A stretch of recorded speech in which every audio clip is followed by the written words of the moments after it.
En Cooperativa, vivimos el efecto China. Cultura, comercio, turismo, los factores de un intercambio que da frutos. Efecto China, en Cooperativa, con Rafael Pardo. Invita CGTN Español. Ni hao para cada uno de ustedes. Damos inicio a otro capítulo de Efecto China aquí en Cooperativa. Durante esta temporada que hemos estado compartiendo testimonios y sabiduría sobre la cultura oriental, hoy te vamos a contar una historia sobre la Guerra del Pacífico y los primeros ciudadanos chinos en pisar Latinoamérica. Vamos a estar hablando con el teniente Oliver García. Él es ingeniero naval de la Armada y autor del paper Chinos en la Guerra del Pacífico. Además, seguiremos aprendiendo y practicando el idioma. Junto a Cruzando el Pacífico, hoy vamos a aprender a decir países y gentilicios. Por ejemplo, para decir yo soy chileno. Y junto al Instituto Confucio de la Universidad Santo Tomás, estaremos descubriendo más curiosidades del gigante asiático. Esta vez, seguimos hablando de minorías étnicas de China, una interesante vuelta al pasado.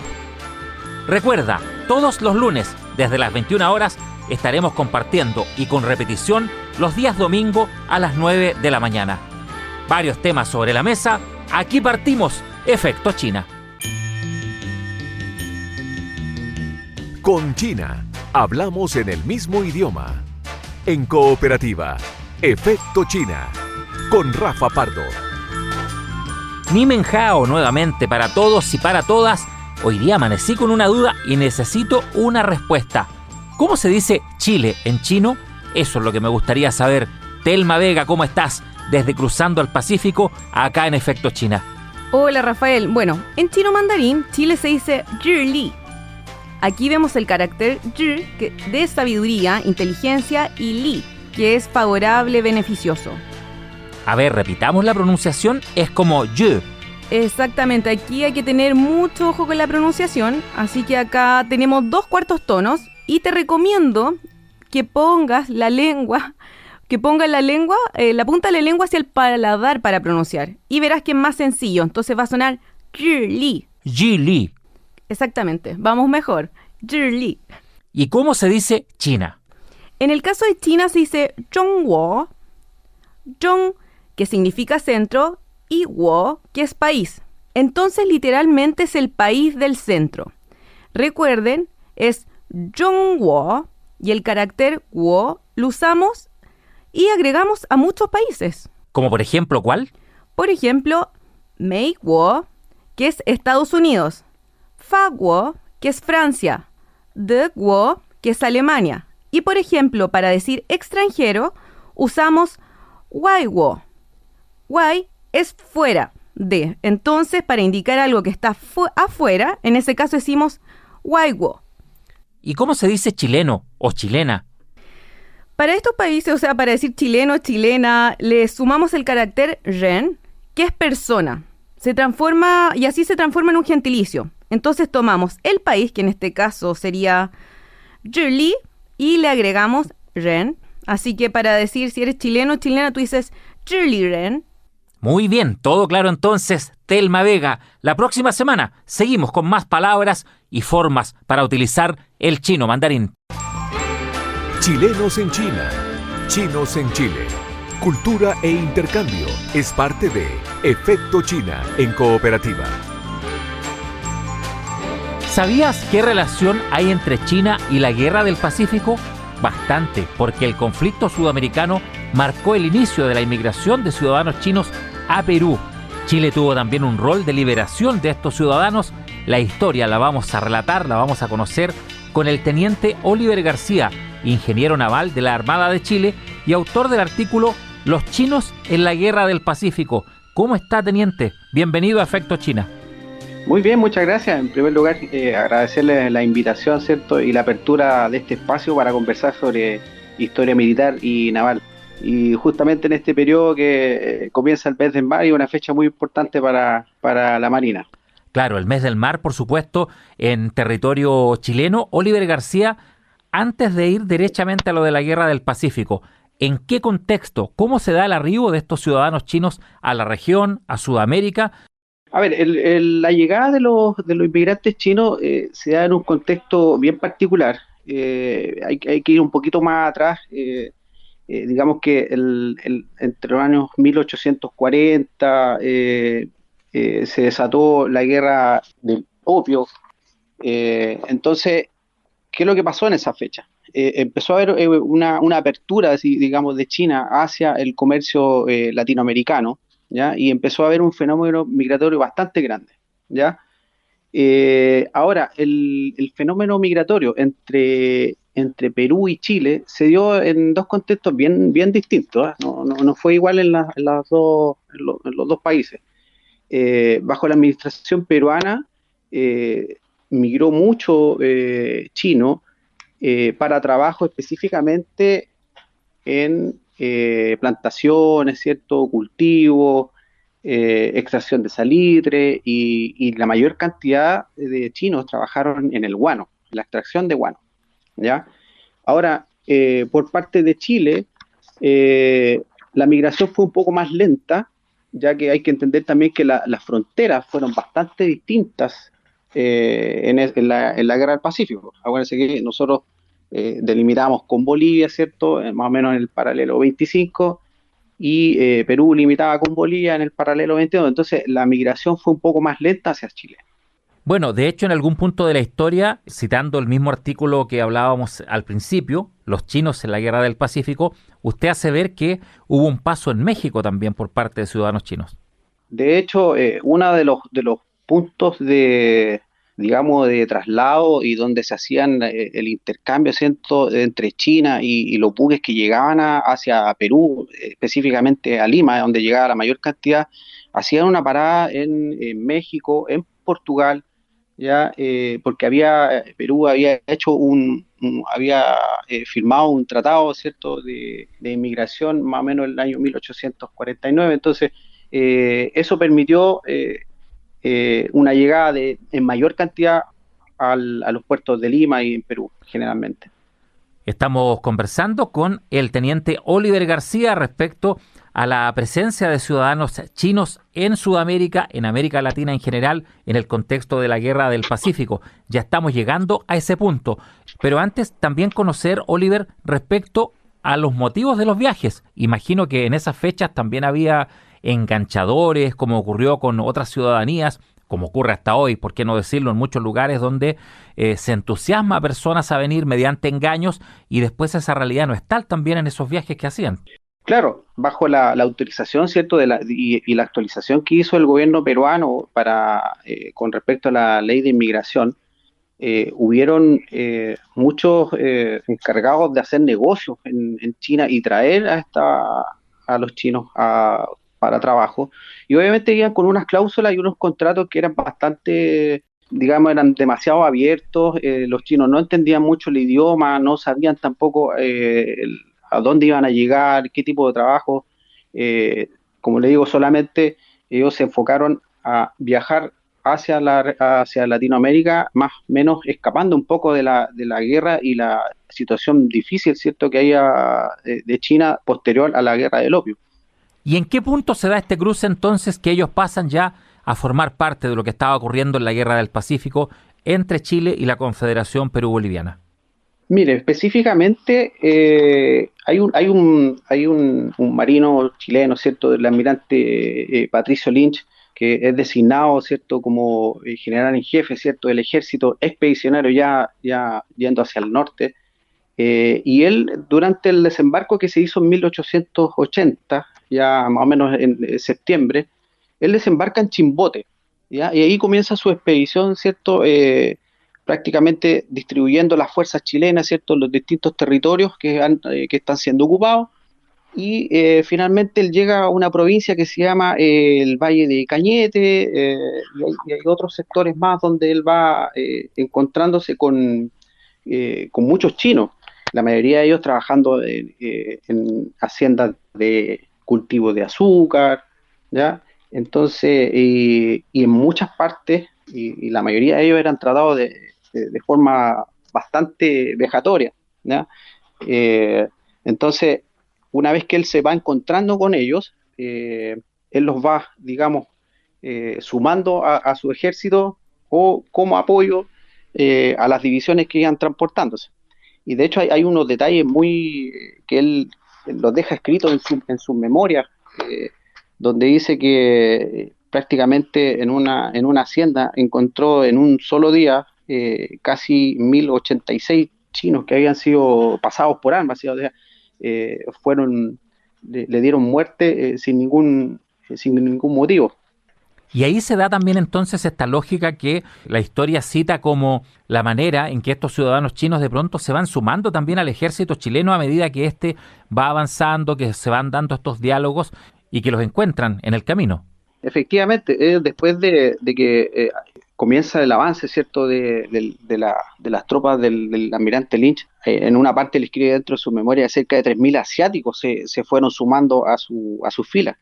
Ahora, no hay registros que hayan sido efectivamente ocupados como primera línea, digamos, en combate, pero sí dejó especificado que ayudaba mucho en lo que era el transporte, digamos, el mantenimiento de la caballería, los servicios de ambulancia, que eran muy importantes porque también se preocupaban de los enfermos, de los heridos y los muertos, obviamente, que iban quedando en el camino. Estuvimos leyendo su artículo Los chinos en la Guerra del Pacífico e incluso da cuenta de rituales como el juramento, por ejemplo, que hicieron muchos al sumarse a las filas chilenas. Sí, el juramento tiene más que nada que ver. Ellos dentro de la tradición china hay un libro que es muy bonito que se llama El Romance de los Tres Reinos, ¿ya? Que muy bien lo relata un autor que lo sé como dato, se llama Lu Wun-Wong, en donde el ritual tiene más que nada que ver como un compromiso, digamos. ¿Ya? Ellos hacen un compromiso y juran lealtad, digamos, al almirante Lynch, dado que él los liberó, ¿cierto?, de esta cierta opresión o del trabajo esclavizado que tenían en el territorio peruano. Y en forma simbólica ellos hacen un ritual que prácticamente degollan un gallo, ¿cierto? Y bajo la sangre, ¿cierto?, ellos juran rendir la vida o trabajar incansablemente, ¿cierto?, con los objetivos del almirante. Ahora bien, dado el contexto de época de los años, decía usted que no hay registro de que estuvieran en primera línea, pero sí formando parte, ¿cierto?, de los batallones, en distintas labores. ¿En qué batallas, en qué periodo de la Guerra del Pacífico específicamente ellos tienen ya una mayor presencia? La mayor presencia que tuvieron fue, más que nada, ya llegando a fines de 1880, más o menos en diciembre, ya, donde se suman a una de las tareas del capitán Villarroel, capitán de ejército, ya, donde la principal misión que tenían ellos era hacer el desminado. Una vez que iban avanzando las tropas, iban haciendo el desminado del terreno para que avanzaran las tropas, y algunos de ellos colaboraron en estas tareas. Otro aporte también lo hicieron en la división Villagrán, ¿ya?, en la primera división, prestando servicio en la conducción de transporte, heridos, agua también, que era muy importante para las tropas. También participaba en la confección del rancho, que es la comida, ¿cierto?, para las tropas. Ya llegando un poco más avanzado, enero 1881, ya parte, ¿cierto?, la preparación para ya la marcha hacia Chorrillos y Miraflores, donde también, más que ir en primera línea, ellos iban aportando con el transporte de heridos, ¿cierto?, tratando de limpiar, digamos, la ruta para el avance de las tropas chilenas.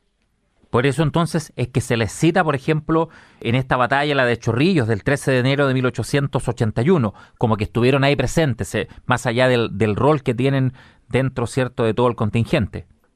Claro, efectivamente, ellos participaron, estuvieron ahí presentes en todas estas batallas bastante importantes, específicamente en Chorrillos, donde prácticamente el ejército peruano tuvo mucho tiempo para preparar, digamos, el enfrentamiento con las tropas chilenas, y dejaron una serie de alambrados, ¿cierto?, y trincheras, y la mayoría del campo estaba bastante minado. Entonces, una de las principales ayudas fue el desminado, ¿cierto?, y limpiar la zona.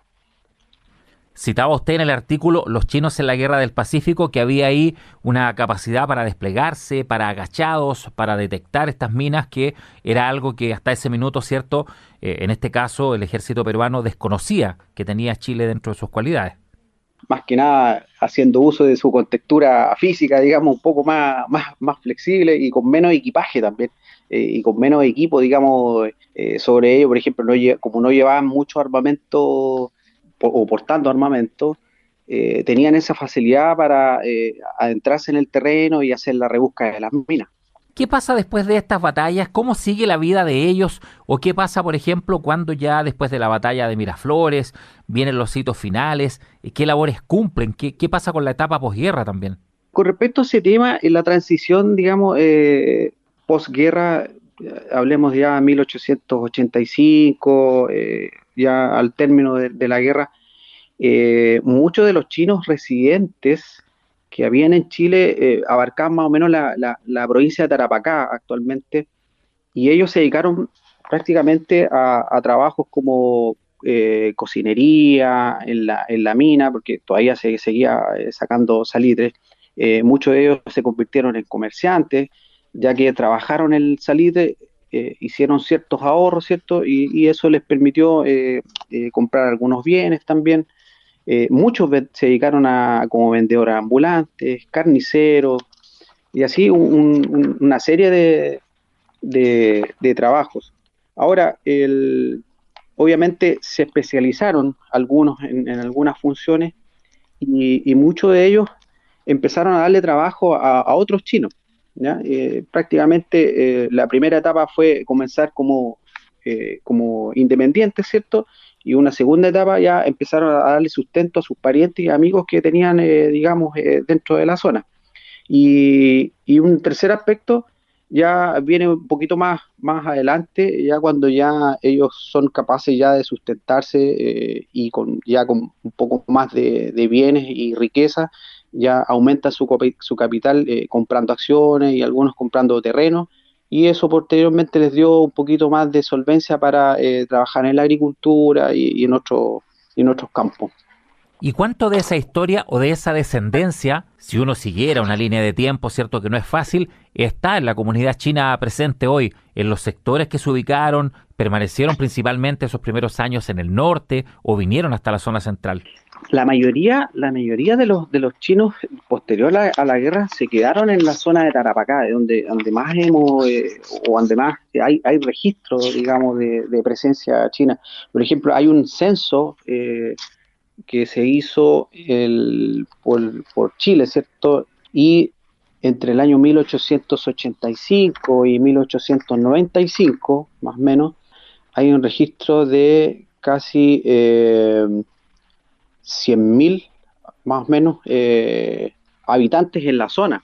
Obviamente distribuidos hacia el interior, digamos, y muchos de ellos también empezaron a migrar justamente hacia las zonas más agrícolas, que es donde más se podrían desarrollar. Estamos conversando con el teniente Oliver García, ingeniero naval de la Armada de Chile y autor del paper Los chinos en la Guerra del Pacífico. Teniente Oliver García, respecto al reconocimiento histórico, ¿qué nos puede decir? Porque mucha de esta información seguramente va a ser primera vez que le llega a los oídos de las personas que nos están escuchando y que tal como a mí o como a muchos, quizás al conocer la historia del Pacífico en el colegio, por ejemplo, no sabían de esta parte tan importante de la historia respecto a la presencia de ciudadanos chinos. ¿Qué falta ahí conocer sobre estos detalles, sobre todo para las nuevas generaciones?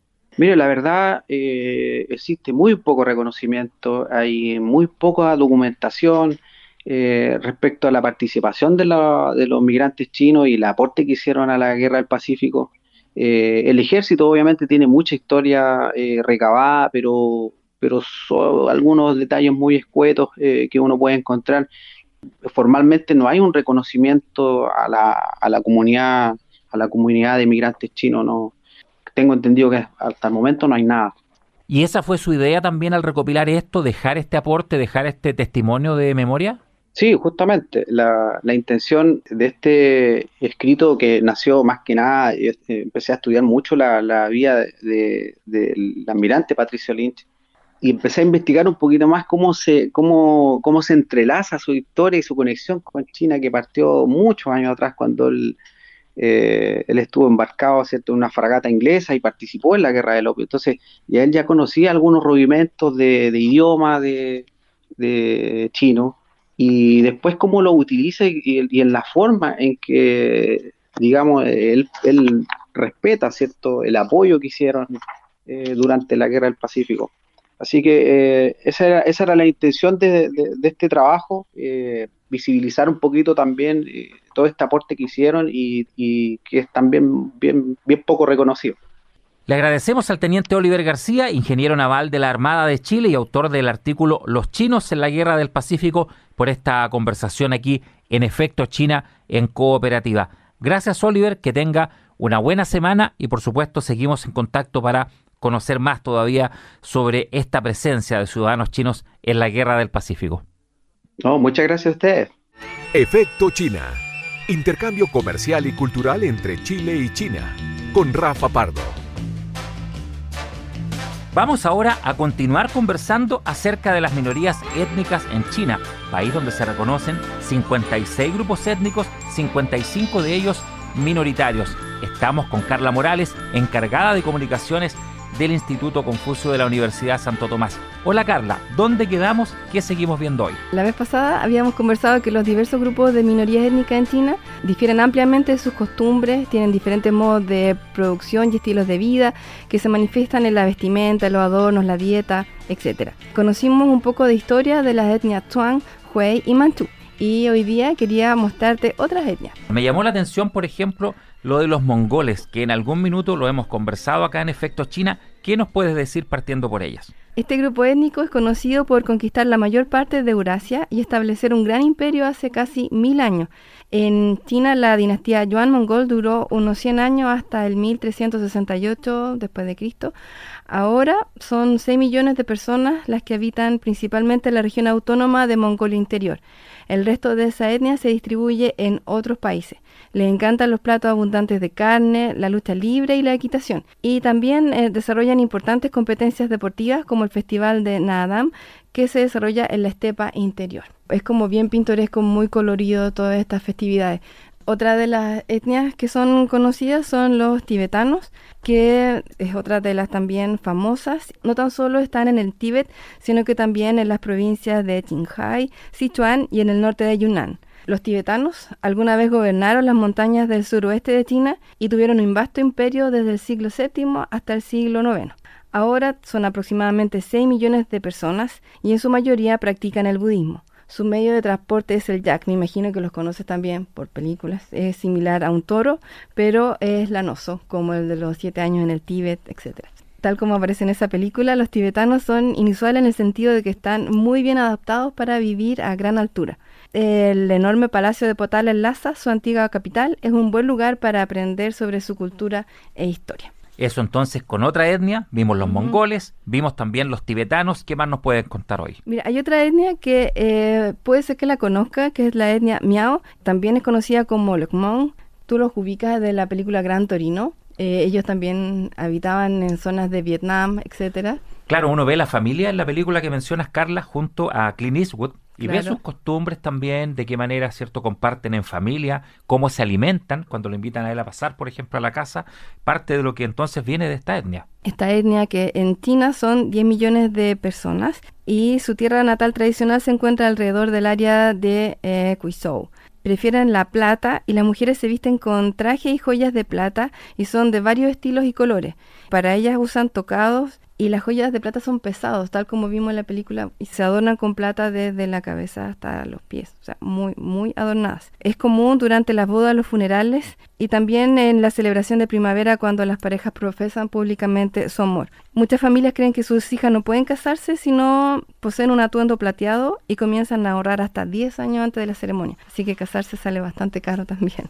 Tienen un tipo distintivo de música, lucheng, que es la música polifónica, y una arquitectura particular, ya que la vivienda tradicional del Miao son casas sobre pilotes o palafitos, que nosotros también los conocemos de esa manera. Y festivales celebrados por esta nacionalidad varían de un lugar a otro.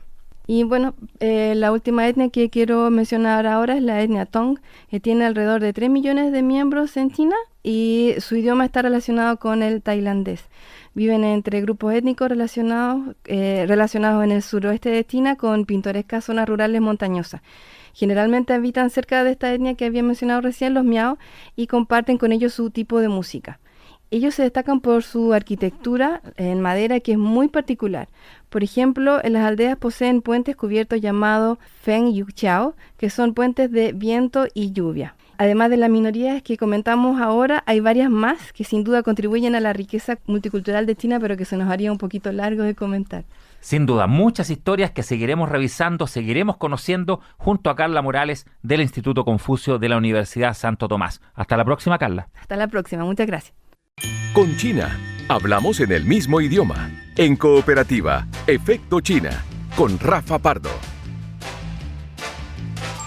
Llegamos al final de Efecto China en Cooperativa. Conocimos hoy una gran historia sobre chinos en la Guerra del Pacífico y el rol de nuestro país en su libertad. También aprendimos cómo decir soy chileno junto a Cruzando el Pacífico, practicando los gentilicios. Además, con el Instituto Confucio de la Universidad Santo Tomás, hablamos sobre minorías étnicas de China. Recuerda, nos encontramos los días lunes con capítulos de estreno a las 21 horas y las repeticiones de cada domingo a las 9 de la mañana. Hasta la próxima semana. Seiye, adiós. Fue Efecto China en Cooperativa, con los factores de un intercambio que da frutos. Una invitación de CGTN Español. Cooperativa, todas las noticias, todos los idiomas, todos los días.